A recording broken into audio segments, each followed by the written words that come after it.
আমরা বাংলাদেশের খেটে খাওয়া মানুষ, এই মানুষের কথা কেউ চিন্তা করে না, অথচ বাংলাদেশের প্রায় 60% মানে 60% অর্থনৈতিক যোগান দেয় এই গার্মেন্ট সেক্টর বা বিভিন্ন শ্রমিকরা।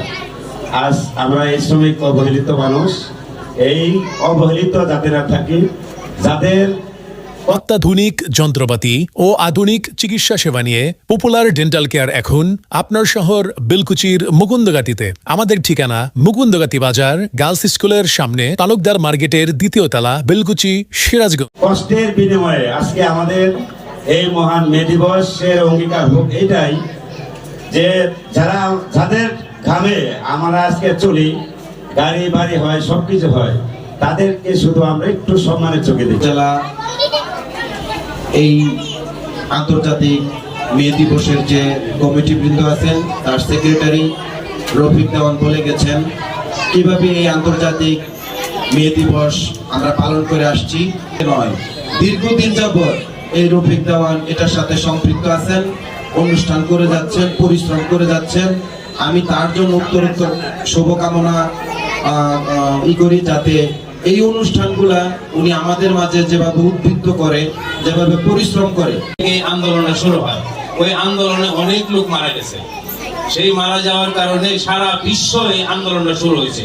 এই শুরু হয়ে থেকে আপনাদের পহেলা মে দিবসটা আমরা কাজের করতে যাই, সে থেকেই পৃথিবীতে এই দিনটাকে শ্রমিক দিবস হিসেবে পালন করা হয়।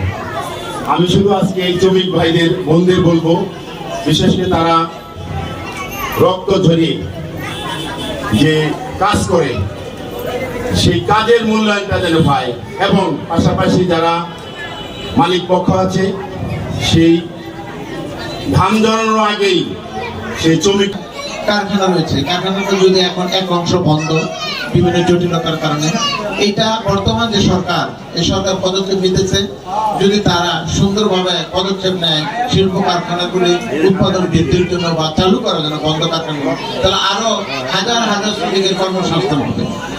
আর দীর্ঘদিন আগে যেটা আমাদের দেশে বা বিশ্বে একটা কি ছিল যে শ্রমিকরা তাদের ন্যায্য অধিকার পায় না, এই শ্রমিকরা আন্দোলন করেছিল।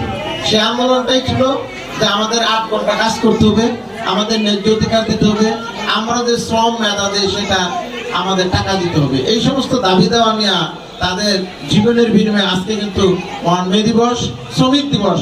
এই শ্রমিক দিবস ঘন্টাও কাজ করতো, কারখানায় থাকতে হতো তাদের। ঠিক এই আন্দোলনটাই শুরু হয় তখন থেকে। 8 ঘন্টা যেন তারা কর্ম বা কাজ করতে পারে, সেটার জন্য আন্দোলনটা শুরু হয়। এবং তারই প্রেক্ষিতে শিকাগো শহরে সবাই সারা